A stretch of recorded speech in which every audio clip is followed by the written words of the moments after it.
अस्सलामुअलैकुम वरहमतुल्लाहि वबरकातुहू। एक शख्स ने जो है ये सवाल किया कि हम बड़े लोगों के पास गए, बड़े बुज़ुर्गों को ढूंढा, बड़े लोगों को तलाश किया, लेकिन हमें अल्लाह का रास्ता नहीं मिला। तो हुआ क्या कि वो आदमी इस रास्ते से ही बदगुमान हो गया। जो है औलिया अल्लाह से और बुज़ुर्गान दीन से ही मतनफ़र हो गया वो शख्स। वो कहने लगा ये सब के सब ड्रामेबाजी हैं, ये सारा का सारा झूठ है, इसकी कोई हकीकत नहीं है, ये सब अफसाने हैं। अब मसला क्या था कि वो शख्स जो है वो रंग बिरंगे जुब्बे पहनने वालों को बुज़ुर्ग समझ रहा था।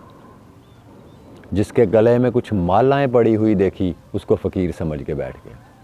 जिसके हाथों में कुछ कड़े पहने हुए देखे उसको मौला अली का मानने वाला, उनका भगत समझ के बैठ गया। फिर उन लोगों ने उसको लूटा, उसकी चमड़ी उधेड़ के रख दी। क्यों कि वो आदमी दर हकीकत अपनी दुनिया सीधी करने के चक्कर में गया हुआ था उनके पास, कि मेरी दुनिया बेहतर हो जाए। रूह की तलाश तो उसे थी नहीं, अल्लाह के कुर्ब की वो तलाश लेके नहीं गया था। उसकी आरज़ू जो थी वो रूह का सौदा तो था ही नहीं। अब वो उस जगह पे जा रहा है जहाँ रूह का सौदा ही नहीं है। तो अक्सर लोग जो है वो इन्हीं के हाथों शिकार होते हैं, और ये लोग अपना बहरूप बना के जो है वो लोगों को फिर शिकार करते हैं। मुझे एक बात बताएं, जो खालस फ़कीर है, जो वाकई अल्लाह वाला है, उसको गेटअप बनाने की कौन सी मजबूरी पड़ी हुई है? वो गेटअप नहीं बनाएगा। वो लोग हमेशा अपने बातन की तामीर करने में मसरूफ़ है, अपने बातन की इस्लाह करने में गुम है, अपने अंदर छुपी हुई बुराइयों को ढूंढ के निकालने पे वो लोग मसरूफ़ हैं। तो वो लोग तो ज़ाहरी कोई हुलिया नहीं बनाएंगे, कोई गेटअप नहीं बनाएंगे। जहाँ गेटअप बना होगा वहाँ रियाकारी होगी, और जहाँ रियाकारी होगी वहाँ बातल होगा, वहाँ हक नहीं होगा। तो अक्सर लोग इन्हीं लोगों को, जो महीनों से सदियों से नहाए नहीं हैं, बड़े बड़े बाल उन्होंने बनाए हुए हैं, और उन लोगों को वो औलिया और फुकरा समझते हैं। औलिया का ये म्यार नहीं है। ये निज़ाम जितना भी आपने अपनी ज़िंदगी में जिन लोगों को पढ़ा है, ख्वाजा मोइनुद्दीन चिश्ती, बाबा फरीद जैसे लोग, हज़रत जुनैद बगदादी, बायज़ीद बस्तामी जैसे लोग, ज़ुल्नून मिस्री रहमतुल्लाह अलैह, इब्राहिम ख्वास, इब्राहिम बेनदम, फ़ज़ैल बिन अयाज़, और जितने भी ये मुकर्रबान जो गुज़रे हैं, अल्लाह के मुकर्रब लोग जो हैं, तो उन लोगों ने तो कोई हुलिये नहीं बनाए ऐसे, उन्होंने तो कोई गेटअप नहीं बनाया। फिर आप लोग किस राह पर चल पड़े हैं कि आप लोग जो है वो हुलिया परस्तों को जो है उन्हीं को फुकरा समझ के बैठ रहे हैं, और उनको समझ रहे हैं कि ये बड़े मुकाम वाले हैं, ये बड़े बरगज़ीदा हैं। आप खुद गलत जगह पे खड़े हैं, उनको तलाश कर रहे हैं, गलत जगह पे जा रहे हैं। आप तो उस जगह पे गए ही नहीं जहाँ रूह का सौदा है। तो वो एक नुक्ता जो है, एक फ़ैसला वो इंसान नहीं कर रहा अभी तक। सारा चक्कर उस एक फ़ैसले का है बस। वो एक फ़ैसला क्या है? खट्टा लेना है या मीठा? दुनिया जो है ये खट्टा सौदा है, और मीठा सौदा जो है वो रूह का है, वो आखिरत का है। तो इसलिए कुछ लोग जो लुटते फिर रहे हैं, उनमें गलती लूटने वालों की नहीं है, उसकी अपनी गलती है कि उसने उनको उस तसव्वुर में लेके आया है कि यही अल्लाह वाले लोग हैं, यही बुज़ुर्गान दीन है। तो उन लोगों को तो कलमा भी नहीं आता, नमाज जनाजा भी नहीं आती, उनको तो वज़ू के अरकान भी नहीं आते, गुस्ल के अरकान नहीं उन लोगों को आते। तो वो अल्लाह वाले कैसे हो गए? उनको दीन मोहम्मदी का कोई मसला पूछ लें तो वो मसला भी नहीं सुनाएं। वो कहेंगे जी हमारी तो हर वक्त की नमाज है। ये कैसी नमाज है जो हर वक्त की उनकी नमाज? तो सादा लोग जो हैं वो उन्हीं को बुज़ुर्ग समझते हैं, और दूसरों को भी जो है वो उस पर कायल कर रहे होते हैं, नहीं नहीं जी बाबा जी की हर वक्त की नमाज है। तो तसव्वुफ़ में, फ़क्र में ऐसी किसी नमाज की कोई अहमियत, कोई ज़िक्र नहीं है, ना ऐसी कोई नमाज है। अच्छे इखलास संवारने का नाम जो है, अच्छे इखलाक संवारने का नाम इस्लाम है। अच्छा रवैया लोगों के साथ रखने का नाम जो है ये इस्लाम है। तो वो लोग जिन्होंने एक खुद साख्ता रूप को बना के जो है वो लोगों के आगे पेश किया, वो दर हकीकत उस रूप में बैठे हुए भेड़िए हैं। आपने उनको फुकरा समझ के बैठ गए, तो उन्हीं के पीछे भाग रहे हैं। वो आपको क्या दीन की तालीम देंगे, जिनको कुरान की कोई तालीम उनको नहीं है, ना उन्होंने पढ़ा, ना उसकी तालीम हासिल की, ना फ़िक़्ह की तालीम हासिल की, ना हदीस शरीफ की कोई तालीम उनको है, ना किसी मसले को वो समझते हैं। उनके पास आपको मसला लेके चले जाएं दीन का, उनके पास तो इसका भी कोई जवाब नहीं है। तो फिर कहते हैं जिनकी हर वक्त की नमाज है, ये बड़े पहुँचे हुए हैं। वो कहीं पहुँचे हुए नहीं हैं। वो तो एक हुलिया बना के जो है वो शिकार के तलाश में है। तो शिकार बड़ी आसानी से उस हुलिये की तरफ, उन रंगों की तरफ मायल होकर उनके के करीब खुद ही चला जाता है कि लो अब हमें शिकार करो। तो इसलिए जो लोग करामतों के मुतलाशी हैं, अपनी दुनिया बेहतर करने के चक्करों में पड़े हुए हैं, वो अपनी पहली दुनिया को भी बर्बाद करके बैठ जाते हैं। जो होता है वो भी माल लुटा के बैठ जाते हैं। तो बड़े लोग ऐसे हैं जो फिर इनसे मतनफ़र हो जाते हैं, जो असल लोग हैं। तो इसमें असल लोगों का कसूर कोई नहीं है। वो तालीम, उनका मज़हब, उनका अकीदा, उनकी ज़िंदगी वैसे की वैसी पड़ी हुई है। उस राह को तो किसी ने देखा ही नहीं, उस राह को किसी ने जाना ही नहीं, परखा ही नहीं, चला ही नहीं। तो वो लोग गलत जगह पे जाके अपने अकायद को बर्बाद करते हैं, अपने ईमान से भी जाते रहते हैं और अपनी दुनिया से भी जाते रहते हैं। तो कुछ तबका ये है जो उन रंग बिरंगे लोगों का कायल है। एक तबका और भी है जो ब्रांड का कायल है, जो बहुत बहुत बड़े बड़े आस्थानों के नाम सुन के जो है वो उनकी तरफ मायल होते हैं कि इनके नाम के आगे जो है वो बगदाद शरीफ का नाम है, इनके नाम के आगे अजमेर शरीफ का नाम है, इनके नाम के आगे जो है वो पाकपतन शरीफ का नाम है। तो आपको उस चीज़ की तलाश करनी चाहिए जहाँ दीन मोहम्मदी सही तरीके से आपको गाइड किया जा रहा है, उस अमल को अपनाने की तालीमात दी जा रही हैं, अपने इखलाक संवारने की तालीम दी जा रही है।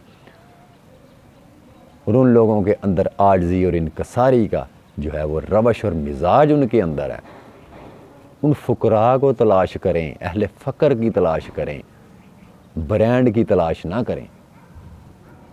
वो तो साहिब मज़ार थे जो दुनिया से पर्दा कर गए। अब उन्हीं का रास्ता तलाश करेंगे तो आपको वो रास्ता मिलेगा। उनका रास्ता क्या है? जो उन्होंने ज़िंदगी गुजारी, जो उन्होंने अमल इख्तियार किया, वही इनका रास्ता है। मैं आपको सच्ची बात बताने लगा हूँ कि गुरु जो होता है, मुर्शद हिंदी में उसको गुरु भी बोलते हैं, मुर्शद भी बोलते हैं। तो गुरु मंज़िल नहीं है, मुर्शद मंज़िल नहीं है। मंज़िल जो है, जो चीज़ आपको मंज़िल पे लेके जाएगी, वो गुरु का गुर है। उस गुर को तलाश करें। और वो गुर क्या चीज़ है? वो अमल जो उसने अपना रखा है, उसका अमल ही उसका गुर है। तो आपने गुरु के गुरु को छोड़ा और गुरु को पकड़ लिया। अब आपको मंज़िल कहाँ से मिलेगी? एक तबका वो भी है कि जिन्होंने गुरु को छोड़ा और गुरु को पकड़ लिया। तो इसलिए वो भगत कबीर साहब का ये शेर है, या उनका या मीरा बीक सरकार का, माफ़ कीजिएगा इन दोनों में से मुझे एग्जैक्ट पता नहीं है, या हज़रत मीरा बीक चिश्ती रहमतुल्लाह अलैह का, या फिर ये हज़रत भगत कबीर साहब का। तो वो फरमाते हैं, गोविंद दे मैं कोलों आई। गोविंद यहाँ हिंदी में, हिंदी का लफ्ज़ है, गोविंद अल्लाह को कहते हैं। गोविंद दे मैं कोलों आई, गुरु ने मैनू बात बताई, मुझे वो राज मुर्शद ने बताया। गोविंद दे मैं कोलों आई, गुरु ने मैनू बात बताई, जा मैं वेखा प्रगट होके, गोविंद फसया गुर की फाही। यहाँ गुरु नहीं, गुर लफ्ज़ बोला है। गोविंद दे मैं कोलों आई, जब मैं अल्लाह के पास से इस दुनिया में आया तो फिर मैंने रहबर कामल को तलाश किया। रहबर कामल से मैंने उसकी राह तलाश की, उसकी राह के बारे में पूछा, तो उसने मुझे तसव्वुर शेख करने का ज़िक्र बताया कि तू अपनी हस्ती को तर्क कर और अपने मुर्शद का तसव्वुर कर कि मेरी कोई ज़ात नहीं है, मेरी कोई हस्ती नहीं है, ये मेरा मुर्शद है, उसी का वजूद है, उसी की आंखें हैं, उसी का दिल है और वही कर रहा है ये सारा अमल। इसको तसव्वुर शेख कहते हैं। गोविंद दे मैं कोलों आई, गुरु ने मैनू बात बताई, जहाँ मैं वेखा प्रगट होके। जब मैं अपने तसव्वुर शेख में गुम हुआ, अपनी हस्ती को छोड़कर, गोविंद फंसया गुर की फाही, कि अल्लाह की ज़ात जो है वो उसी के उस गुर के अंदर थी। जब मैंने तसव्वुर शेख किया तो मैं हक तक पहुंच गया। फिर वहाँ जाकर मेरे पे ये असरार खुला कि ना मुर्शद रहा ना मैं रहा, अब ये तीसरी सूरत बन गई है, मैं तीसरी ज़ात में जाके वासल हो गया। तो दर हकीकत वो लोग जो अहले फ़क्र हैं, सूफिया की जो ज़िंदगी है, उन्होंने अपने मुर्शद को नहीं पकड़ा, उसके गुर को पकड़ा है। और मुर्शद भी ऐसे थे जिन्होंने उनको उस गुर की तालीम दी कि इस नुक्ते को समझ जाओ। इसी नुक्ते की वजह से मुझे ये मरातब हासिल हुए, इसी अमल को अपना के मुझे वो चीज़ हासिल हुई। तो लोग क्या करते हैं कि गुर के मतलाशी नहीं होते, गुरु के मतलाशी होते हैं। तो गुरु अगर मिल गया, उसका गुर ना मिला, तो आप मंजिल पे कभी नहीं पहुंच सकते, पूरी ज़िंदगी भटकते रहेंगे और यही कहेंगे कि मुर्शद कामिल भी मिला मगर हमें कुछ नहीं मिला। तो जो गुर की परस्तश करते हैं, गुरु की परस्तश करते हैं, जो वो बुत परस्ती करते हैं। और जो गुरु के गुर की परस्तश करते हैं वो हक की परस्तश करते हैं। तो इसलिए हक जो है वो गुरु के गुर के अंदर पोशीदा है। तो गुरु का गुर हर शख्स को नसीब नहीं होता, उसके लिए जो है वो प्यास जो है वो जानलेवा होनी चाहिए। तड़प जो है, उसका शौक़ जो है अल्लाह की मोहब्बत का, वो जानलेवा होना चाहिए। मंजिल आपको खुद तलाश करेगी, आपके कदमों से खुद आके वो मंजिल लिपटेगी। लेकिन अभी तक आप जो है वो गुरु में लिपटे हुए हैं और अपनी ख्वाहिशात में लिपटे हुए हैं। गुरु के गुर को आपने देखा नहीं। हालांकि मंजिल जो है वो गुरु का गुर है। आप तो सिर्फ सीप को सदफ को ही बोसे दे रहे हैं, मोती तो सीप के अंदर है, मोती तक तो नहीं आ पहुँचे। तो इसीलिए उस गुर के बारे में किसी ने लिखा है, रहबर तो है करीब तर अपनी हयात से। अल्लाह की ज़ात तो मेरी शारग से करीब है, मेरे दिल में है। रहबर तो है करीब तर अपनी हयात से, उकदा खुले कहाँ से अगर पेशवा ना हो।